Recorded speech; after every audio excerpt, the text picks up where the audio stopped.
guys, Noel here, and it is Tuesday, and we got a little bit of free time on our hands before I go pick up Santino. Thought it'd be fun for us to do a video game review for the video game section of the Noel Comics YouTube channel. You know, we are fast approaching 1,300 subscribers, so we gotta review a game with the number 12 in it, because we have not reviewed a game to celebrate our 1,200 subscriber watershed. And the game that we're going to review today is not going to be from the Final Fantasy franchise because, you know, Final Fantasy XI we didn't review because I don't play MMORPGs, nothing against them. I just am more of a solo JRPG kind of guy. And it's not going to be Final Fantasy XII because it's just been too long since I played Final Fantasy XII and I need to revisit it to do a better review, which I'm saying we will do, just not right this second. But since we've literally only got 2 subs left till we hit 1,300, we're going to do a game that I have played quite a bit of, despite the fact that it tends to be derided by its fans as being underwhelming and, you know, kind of a black sheep in the franchise. What am I talking about? I'm talking about King of Fighters 12 for the Xbox 360, which I was actually lucky enough to get at Hollywood Video because they were kind of going out of business and just, like, you know, selling their rental games at a really good price. So I was able to get King of Fighters 12, you know, at less than most people paid for it at GameStop, which is nice because this game is probably not worth what they charge for it at GameStop. Although if you like the King of Fighters franchise, it really is because you want to have each entry. And this is not a bad entry, but it's an entry that a lot of people were disappointed with. You know, there are some SNK games like King of Fighters Neo Wave, which is a game that I really do like quite a bit, that are really more graphical tech demos than anything else. And this game was, in my opinion, a graphical tech demo for the Sega Atomic Wave arcade hardware that SNK was sinking their teeth into after the Neo Geo was basically retired after its, you know, like 12-year run. So this game here is the tech demo for the new, I believe it's called the Taito Arcade 2 hardware that SNK decided to move on to after they were done with the Sega Atomic Wave. And this created some insanely beautiful 2D graphics. The downside is that SNK basically made 3D polygonal models and then drew painstaking pixel art over each model, which made each character like insanely long and intricate and complex to make. What Happened did a really good YouTube video about that process. You should check it out if you want to learn a little bit about the development history of King of Fighters 12. So the visuals definitely paid off, but the downside is that there was no way this game was going to get released in a timely fashion with the usual plethora of characters. So this game only has 20 characters to play as. So lots of people who were, you know, into KOF were, you know, wringing their hands. And also, there's some pretty significant characters that are missing, like Mai and Yuri, 2 of my favorites. So that's not good. But you do get the oddly androgynous Ash, who combines the best of, you know, martial arts, shadowy powers, and Hillary Clinton pantsuits and haircuts, which is a really troubling combination, especially if you're going to be a protagonist for a cool Japanese macho fighting game, but it is what it is. So yeah. Anywho, let's get down to reviewing KOF 12 for the Xbox 360 right now. So here we go. Got our Xbox all powered up. Got our Xbox playing on our Sony Trinitron monitor. This is going to be nice because this is a 2D fighting game, and CRT and 2D get along very, very well.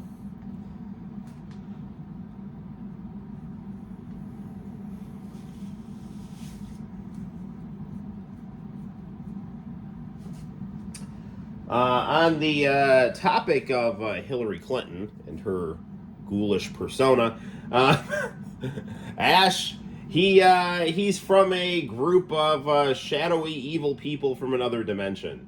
And they're also covered a lot on cable news. Why do I bring up cable news? Because this game doesn't really have story. It has news anchors. And I don't really I don't really know quite what to think of it.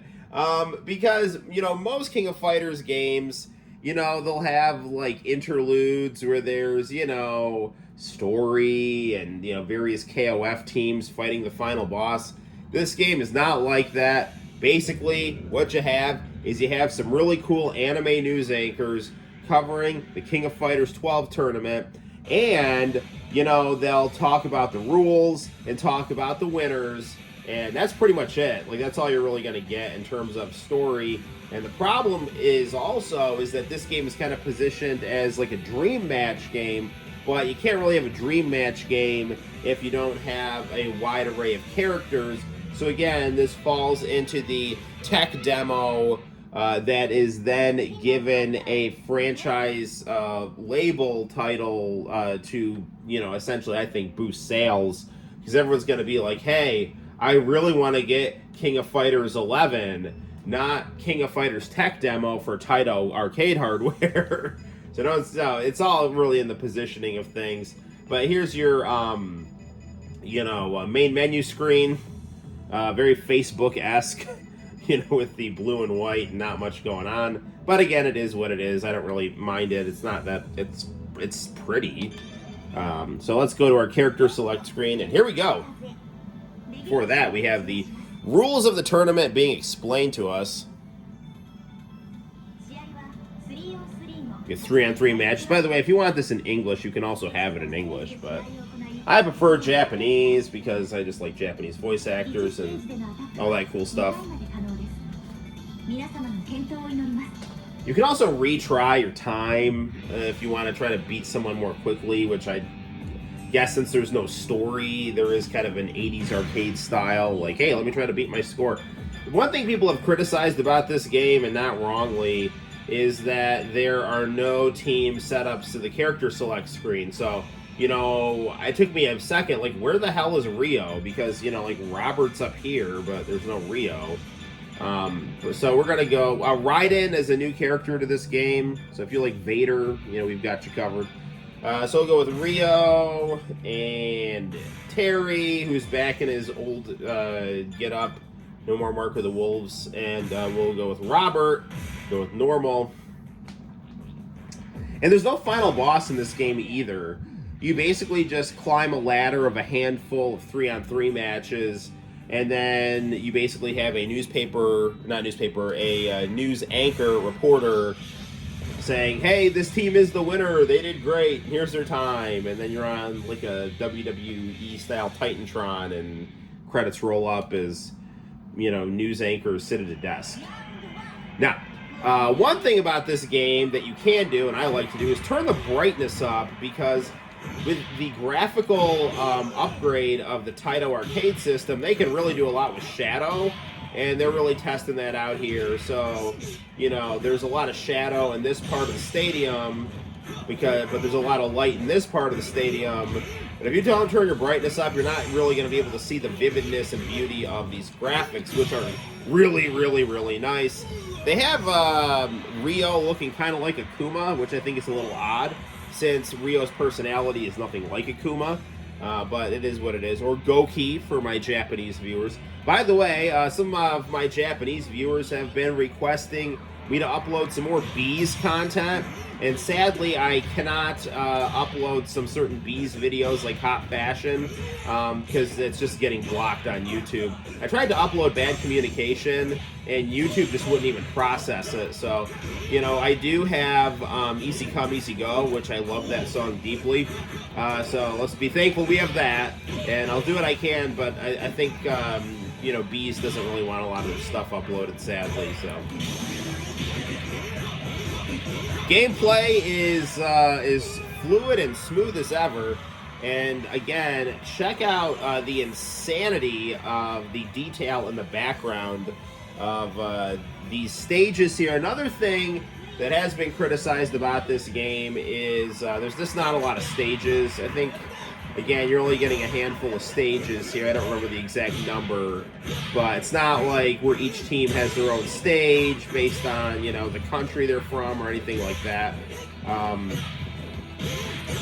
You do obviously get these brand new character models here, So no more of the Neo Geo sprite artwork being ported over to the Sega Thomas Wave. You know, now you're in a situation where you've just got 100% brand new, newly drawn character sprites. And they look really, really great. The guys all look like they're on steroids, with the exception of Ash. And the girls look more slender as opposed to looking more voluptuous and Baywatch-esque as they did in the 90s KOF games. So I guess that reflects a change in Japanese aesthetics. But I definitely like my Baywatch proportions on a girl as opposed to having her look all scrawny. But, you know, these character models are still beautiful and awesome here.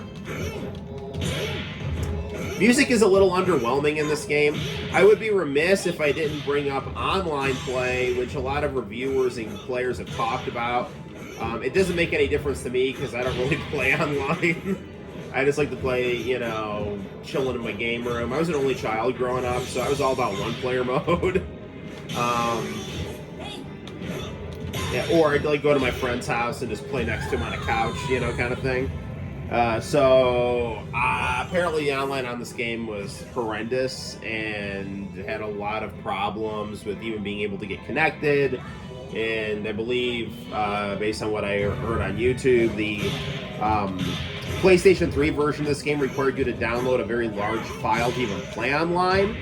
So, yeah, apparently online was a big letdown. This game came out in 2009, so, you know, I still have my MySpace page still looked like a friend project page at this time, so, if memory serves me correctly.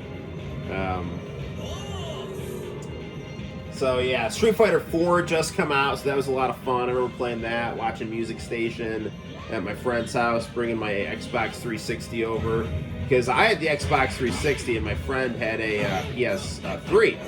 So I'd bring my 360 over, he'd have his PS3, and we just kind of play various games. And we'd have Music Station playing on another TV, and we'd order Chinese food. So one of the games I have memories playing at this time is this game. But, I mean, I like how this game looks better than Street Fighter IV, but Street Fighter IV did a much better job of maintaining the lore and character roster of the franchise.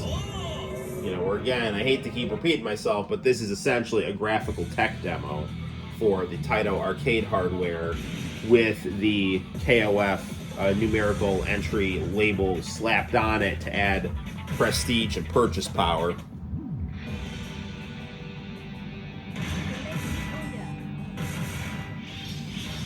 We've moved away from tag team gameplay that was, you know, present in games like KOF 11, if memory serves me correctly, and KOF 2003. That was a nice game, KOF 03.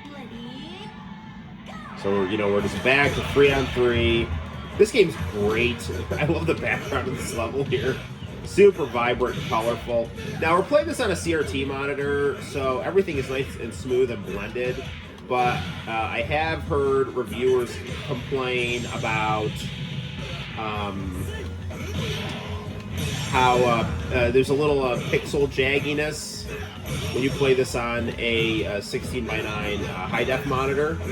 I mean, this can obviously support HDMI. That's what we're playing it on. But it's just, when you play on a CRT, you're just going to get a different style of image than when you play on a flat screen. They have different mechanics. And the mechanics of a flat screen don't blend the pixels quite as well on these very large and beautifully animated character models. So, yeah.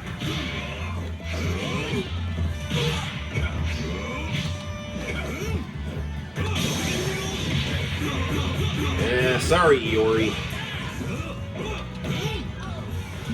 Or should I say Gakto?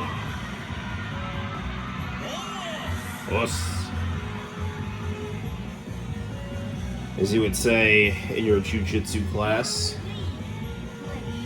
is Benimaru. He is not looking like he's on steroids, so he looks a little less like Kornilov from JoJo, who does look like he's on steroids. So.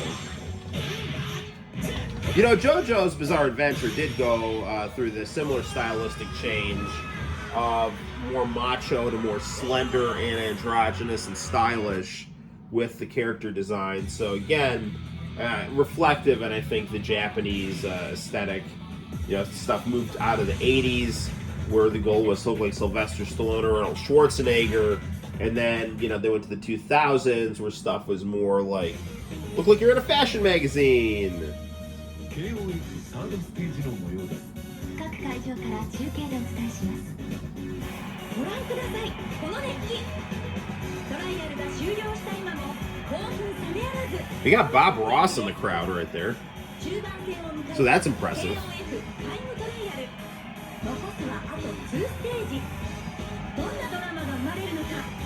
Dude, I do love these cutscenes. They're really well animated and pretty and colorful and all that good stuff.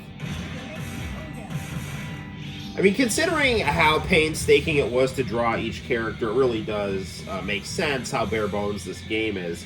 However, KOF 13 is like and we're going to review that when we hit 1300, which is going to be soon, because I'm at like, you know, 1298 right now. That game has got everything. It's got the graphics, it's got the story, it's got the big character roster, it's got it's got it all. So KOF 13 is probably the best entry in the whole series, and is arguably the best 2D fighting game ever made in terms of its complete package of graphics, gameplay, and story. I still prefer Marvel vs. Capcom and Street Fighter 03 as candidates for the greatest 2D fighting games ever. But if you're looking at, you know, how good can a 2D fighting game look, and how much stuff can they have going on in terms of, you know, story, flow of the story, quality of the arcade experience, all those kinds of things. KOF 13 does those things magnificently. Sadly, you know, these games didn't seem to sell that well, but I like them. Even KOF 12. KOF 12's greatest merit is just being a game you can just kind of sit down and play. And sadly, also, KOF 12 proved to be a little bit of a harbinger of things to come in terms of bare bones content. Because this is essentially what Street Fighter V was at launch. Basically just a graphics engine and fights. And that really annoys me when games are like that, but this was really the first situation where we got something like that. You know, I was listening to an IGN review before I reviewed this, and the guy was saying, like, oh, it's 2009, we expect more from our fighting games. It's like, he's not wrong, but we're to the point now where it's like, this has become the norm, sadly, where you're just like, graphics and fighting engine, just take it and shut up. Now, with games like Dragon Ball FighterZ, we have something better than that, thankfully. Oh, he got it off first.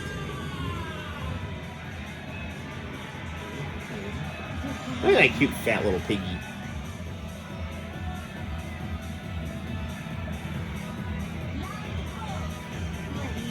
Terry is looking super jacked here.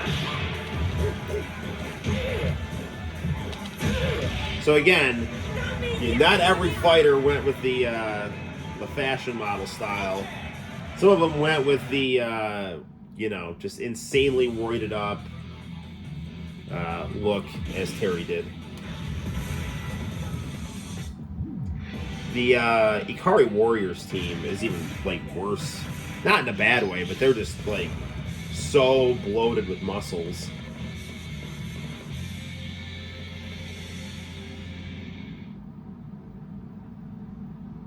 Which, again, is fine. I don't care. All right. Final stage. Friends and rivals. This nighttime stage is beautiful.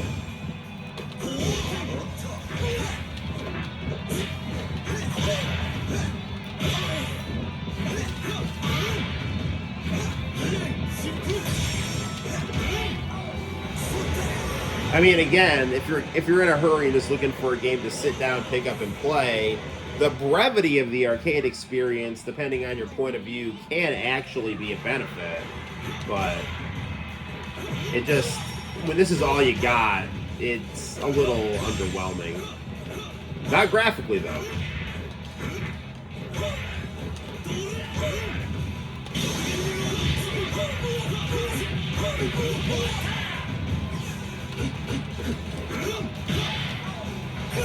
Alright, here comes Big Van Ryden right here. Teleporting out of the Dungeon of Doom and into our hearts in KOF 12. On the Xbox 360, or if you like lime green and anime games, this is the console for you.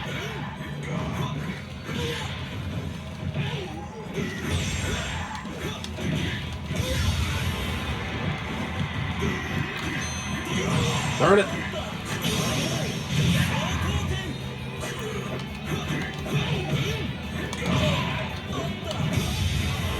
Gotcha. Nice zooming camera right there.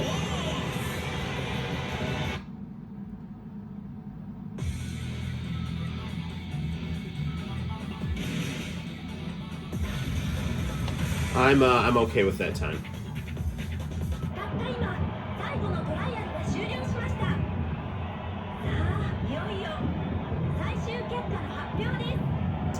And everyone gets this ending here. You know, there's not any uniqueness.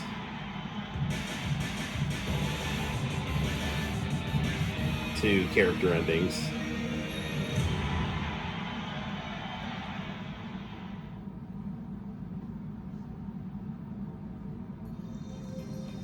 Action news. I like the fact that, what's his name? AG from Art of Fighting 2. He's a contributor. So there you have it, guys. That is KOF 12 for the Xbox 360. A fun game, albeit a little underwhelming.